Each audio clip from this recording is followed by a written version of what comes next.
Broadcasting from the business capital of the world, this is the Podcast Business News Network. Hello, everybody. I am Ross Morasso, and welcome to the show. My guest today, Sue Woodriffe, owner at Sue Woodriffe Emotional Freedom Technique out of Portsmouth in the United Kingdom.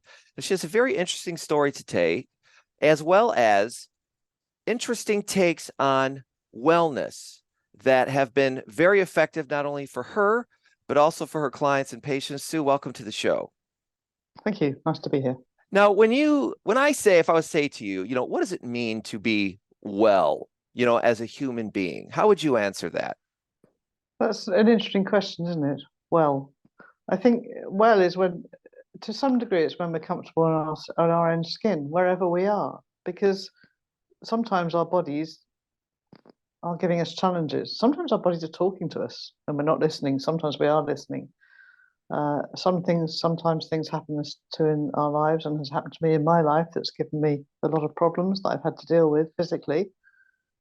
But if I'm happy in my own skin, then I'm in a state of wellness as far as I'm concerned. And even if in the end of the day, at some point I end up in a wheelchair, it'll be down to me to make sure that I can be okay with that, and then I'll be well, even if I'm wheeling myself around.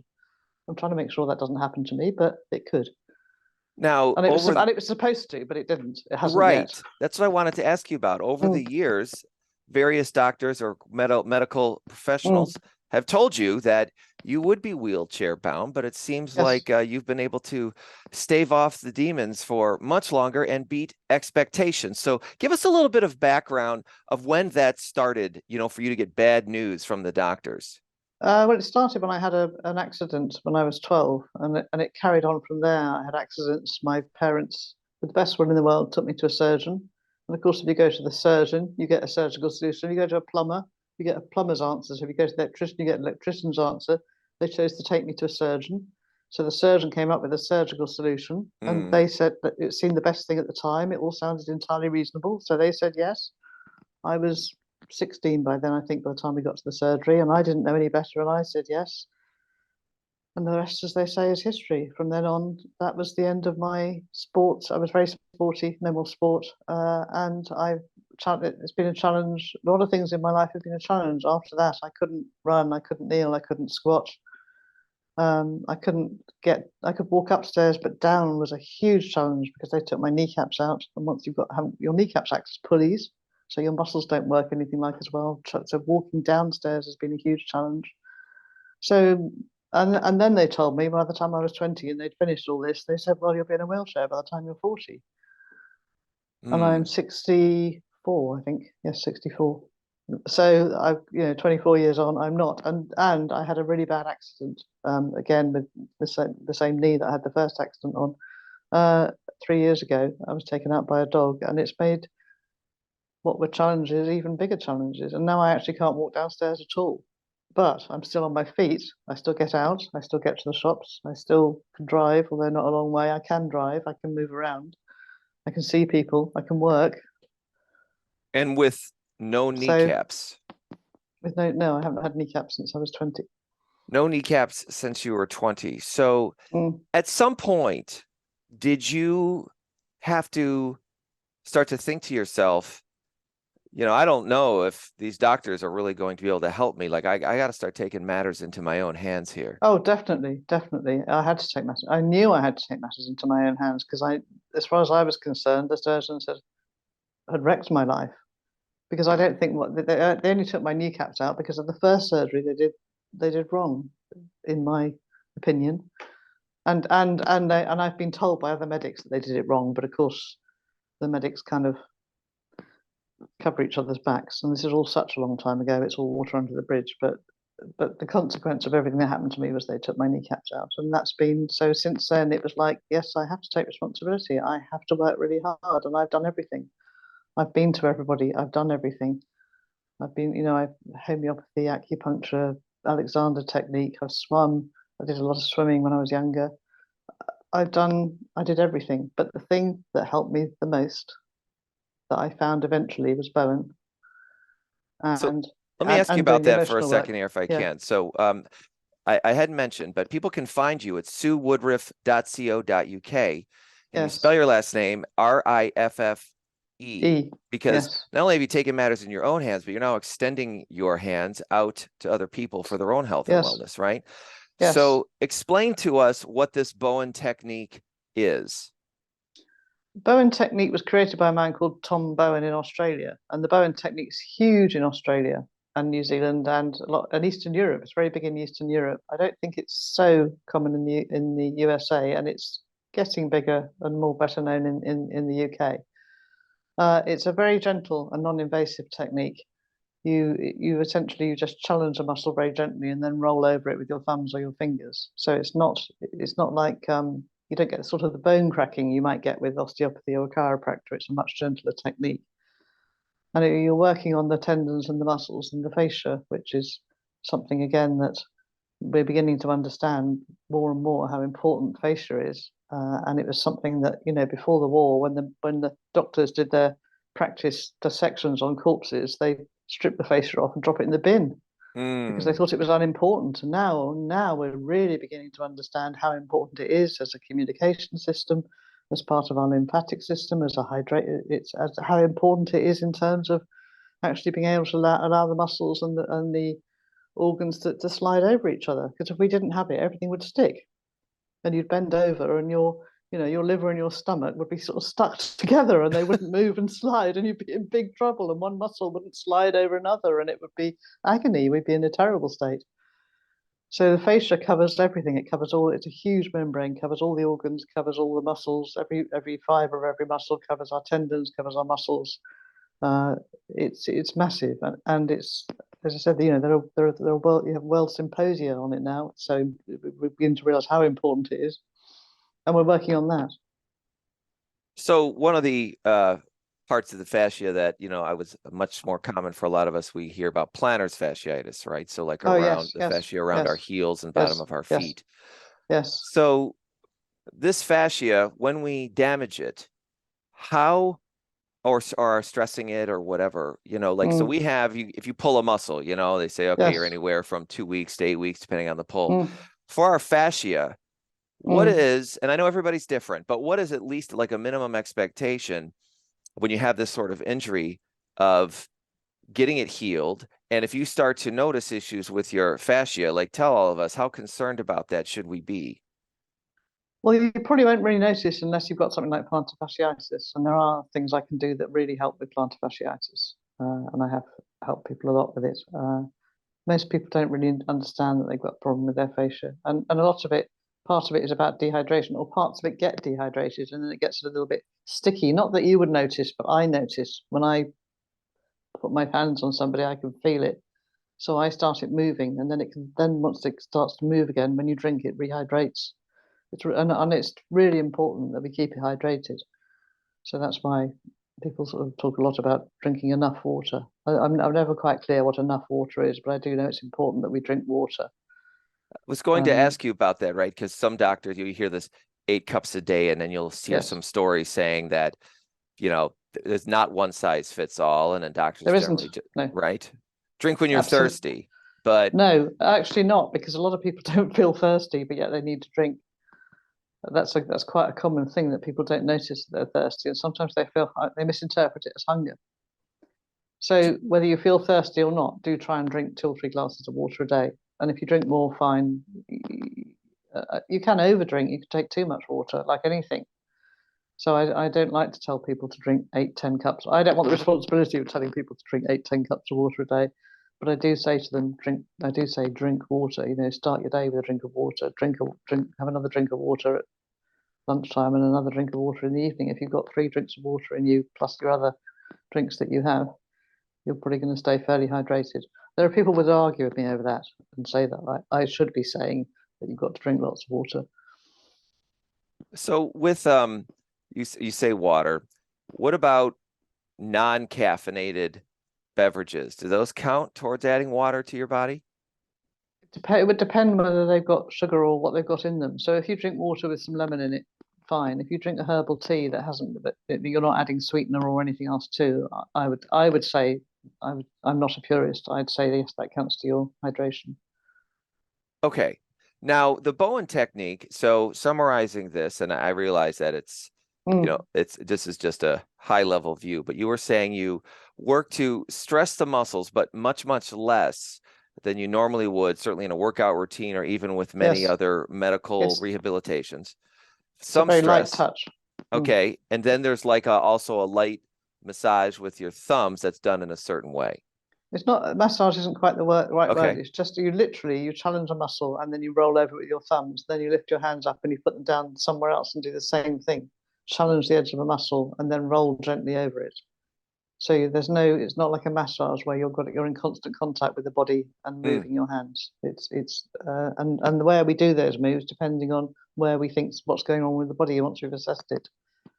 And generally, how long would the thumb rolls go on for after a minute Um, of stress? it's just one roll. It's one. So if I show you, you might get more of an. I Sure. can feel the edge of a muscle in my arm there, and so I move to the edge of it. I press in, I challenge it, and then I just roll gently over it, and that's the move. It's that quick, or not? It's gentle, but it's quick. It's just the one roll. And what is this So doing for your body? Like, why does our body respond to this? What's it starts happening? well, there are various receptors under the skin that respond to different levels of touch. Some only respond to a really deep touch, so they respond to like a deep sports massage, a lot of high pressure. But there are sensors under the skin that actually respond to very light pressure, and those are the ones I'm activating. Those are the ones I'm working with when I'm doing Bowen. It's the light touch works with these particular receptors, and it always feels to me when I'm working, it's almost like I'm plucking a guitar string. So I make the move in one place, but it flows down or up the body. There was one very famous case in a case study that came in a magazine about a woman practitioner who had a client who had a bad hip, and she did everything. She did every Bowen move that any of us would have done, and a lot of others, and nothing resolved this hip. And finally, she did something to the client's little toe, and the client went, "Oh, oh," and her hip was fine. That's the effect of working. That's how the fascia actually transmits through the body, and it's very unusual to get such a weird and an unusual response. But so I know when I work on one part of the body, it's having an effect, a holistic effect through the whole body in some way. And then if people do this with you, and I know everybody's different, Mm. but generally, how long would it take for someone to start noticing some results? Usually, people feel some difference after the first session. If somebody comes in with like they've had an accident and it's an acute condition, then maybe 2 or 3 sessions. If it's a chronic condition, like I've got with my legs, it would do me good if I could go and have a session. I don't have the time or the money to do it, but I would like to go and have Bowen every sort of 2 or 3 weeks. But for just to keep me going because of the distortions in my body because of what's happened to it. But for most people, when they come and have Bowen, sort of 3 sessions, I think, for an acute condition. So someone comes with sciatica, 2 or 3 sessions. I would And expect to get it fairly clear. and if people are then if it's injury based, but sometimes we just Mm. generally live lifestyles that are Yes. causing, micro damage to Mm. ourselves on a daily basis, right? So Mm. once the issue is resolved, if people return to a healthy lifestyle, not return to, but let's say start one, right? Yes. Can they expect for that issue to stay gone, or does Bowen become something that you think can fit into a lot of our lives just as part of general wellness? I think it would be something that would be great to fit into your life as part of as a general wellness and have a Bowen session every 6 to 8 weeks to keep everything running, just the way you might wash your car every 6 to 8 weeks or whatever. But I don't think you have to have it. And once you've solved an acute condition, there's no reason why it should come back unless you do what caused it, do the same thing again, as it were. So if you hurt your back because you lift badly, and I sort it out, and then you go and lift badly again, there's nothing I can do about that. You're probably going to come back to me. But if you learn how to lift properly, then you shouldn't get the same injury. Okay, so it is not just a therapeutic treatment, it actually assists or can Yes, be the cause of total cure, yes, it can be. Yes, but in conjunction with your body, also yes, healing itself. So for yes. those of us who have joined us somewhere here in the middle, I'm talking with Sue Woodriffe, owner at Sue Woodriffe Emotion Freedom Technique. You can find her at suewoodriffe.co.uk. She's in Portsmouth in the United Kingdom. And the last name Riff is spelled Riffe. Now, for people that aren't local to you or are not willing to fly or drive to get to you, Exactly. are there any virtual consultations that you can do for people that might help to sort of get them on their path? Yes, I work on Zoom for people with emotional issues. You can actually work through pain with using emotional freedom technique. It's been shown that emotional freedom can bring down chronic pain, but remotely, I can't actually adjust a body. That has to be done somebody that can come to me. But I can work with pain. That's one we can bring pain down, and I do. I work because my knees hurt. I bring the pain down on them. Just by tapping, so I can do that for myself. So that was what I wanted to start asking you about. So Mm, just the Bowen technique is just one area of expertise that yes. you have. This emotional freedom technique, what is that for? And what does that look like? The emotional freedom technique is when we tap. It's got quite often known as tapping, and you're tapping on if you know the um, meridians that flow through the body that the Chinese acupuncturists use. You're working on those main meridians. You're tapping on certain points on certain meridians, and as you tap, how or why it changes things, I cannot tell you. I know it does, and I know we have clinical markers that we can look at that show us that things changes. So, like people's cortisol levels, which you can measure in their saliva. If you measure that before and after somebody's tapped, you can see that those levels of that hormone, it's a stress hormone, have come down. So there's definitely there's definitely measurable physiological response that you can see when people tap.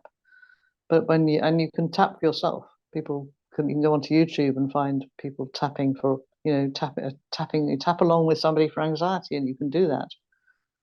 And it's great. You know, find it, use it, do it. But if you've got an issue you can't resolve on your own, then you need a practitioner with the skill and the training that I've had in order to actually get to the core of the issue rather than, as I said, some things respond very, Well, very well. I But mean, you why can do it waste our yourself. time, right? I mean, why not get some instruction right off the get-go there so that we're don't, right? So we can get moving with this. So when you talk about the meridians, would this be something that we also hear as you were referencing, Asian acupuncturists like chi or chakras or whatever? Like, are those sort of some of the same parts that you're talking about, or these? We don't really work on the chakras. The tapping points tend to be like on the inside, just above the bridge of your nose, on the inner eyebrow, the outer eyebrow, just under the eye, just under the nose, chin dimple, just around your collarbone. That's part of the sequence. So they're very specific points that you tap on with your finger very lightly. Now, is there a presence of mind that one would need, like to be thinking about the pain or the anxiety, or specifically to not be doing that? Like, is there a mindfulness that comes with the technique that's required? Usually, it's the words that you use that go with it to make it more effective.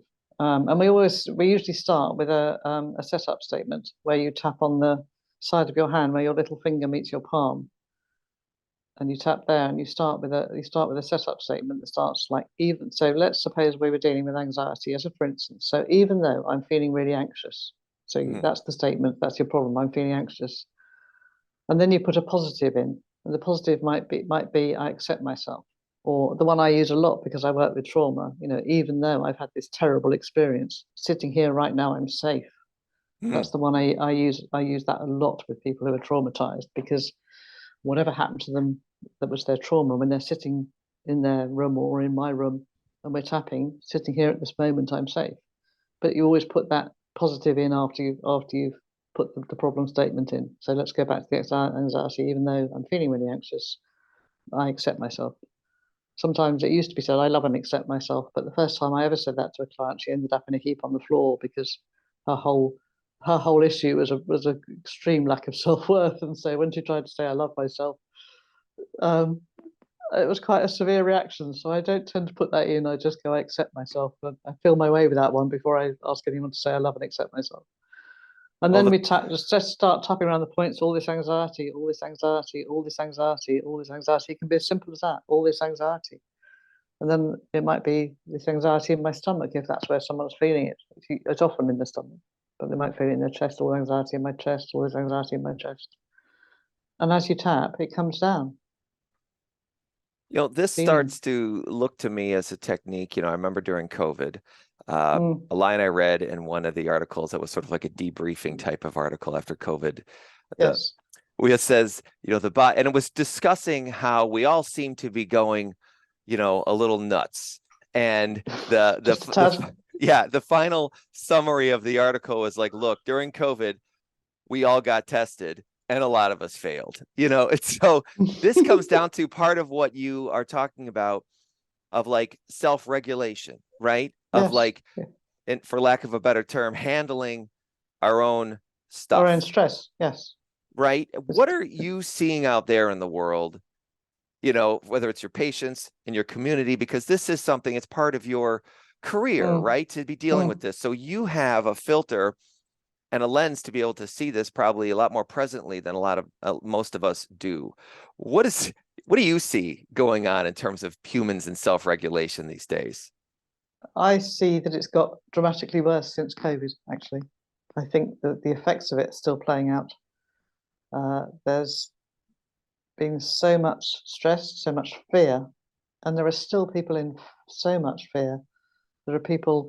I go to the gym twice a week. There's just a please don't take that I go and do weightlifting and I go to the rehab part of the gym. I go to the gym and some people because I go use the lift because I can't do the stairs. Some people won't let me get in the lift with them. They will only get in the lift on their own because they're still so scared of COVID. So it's still here. It hasn't gone.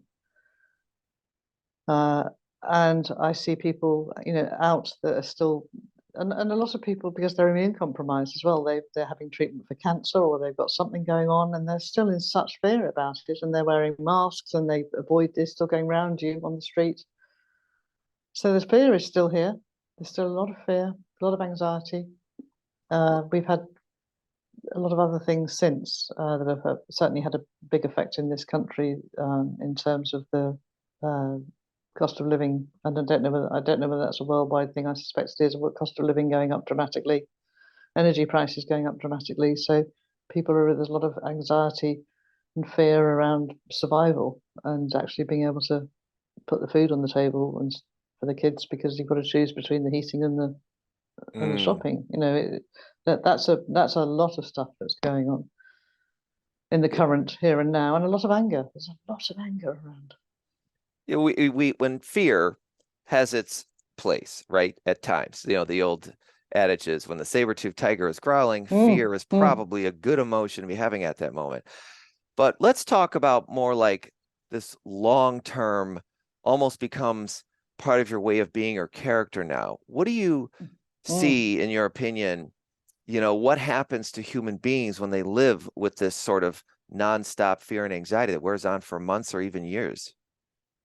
Well, it takes its toll on them. It takes its toll on them emotionally and physically, and it takes its toll on their relationships. Because if you're Mm. in fear, you'll people like with fear. You can either people either shut right down and don't communicate, or they can lash out in fear from a fear base.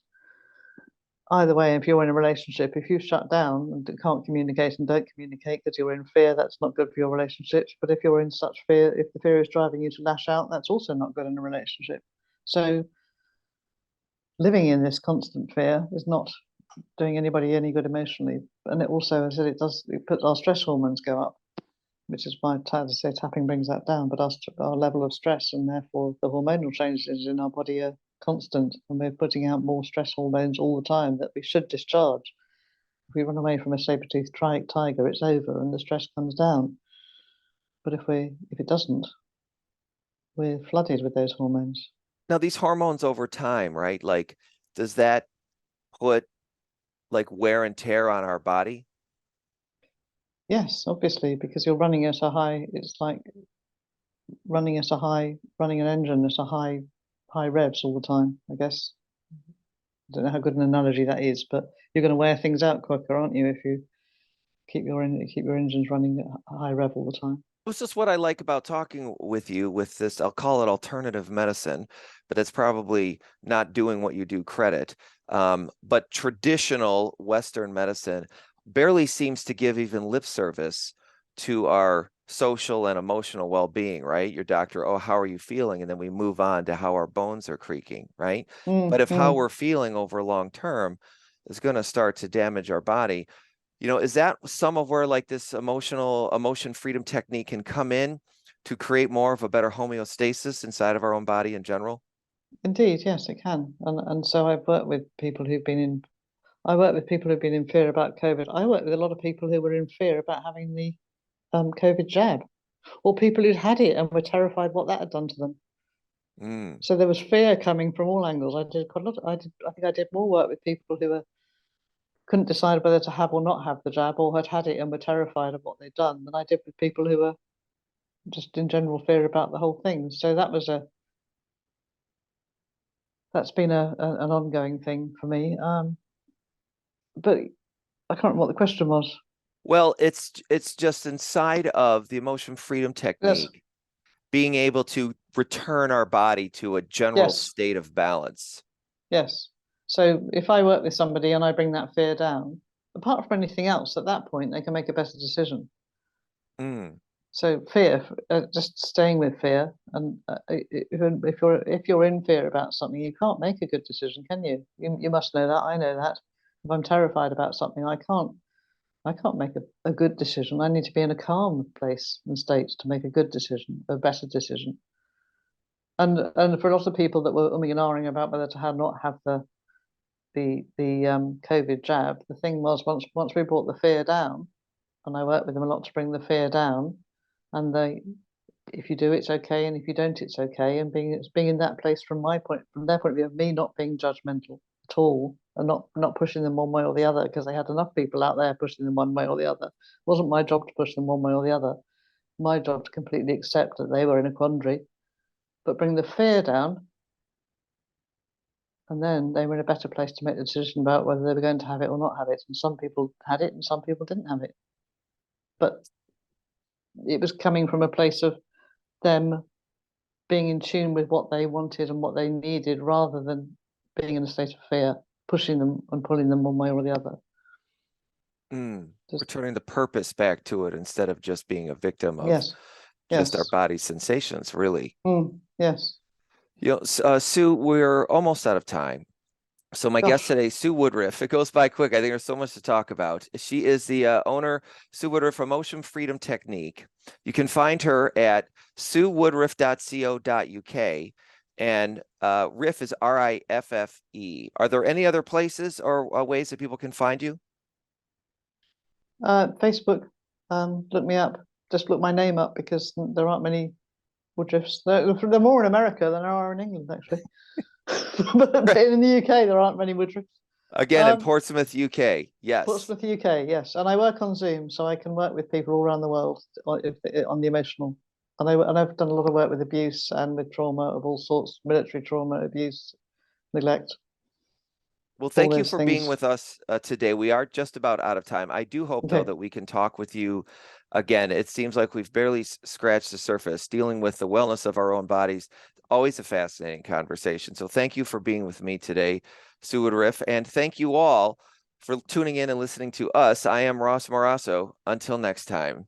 Are you looking for even more of the podcasts and hosts that you love? The Podcast Business News Network is proud to announce that you now have even more ways to listen live. Check out the MyTuner Radio, online radio box, and Simple Radio apps on iOS and Android, or find us online. Search for Business News Network on mytuner-radio.com, or search Podcast Business News Network on streama.com and onlineradiobox.com/US. Take your podcast on the go and don't miss a minute of the action.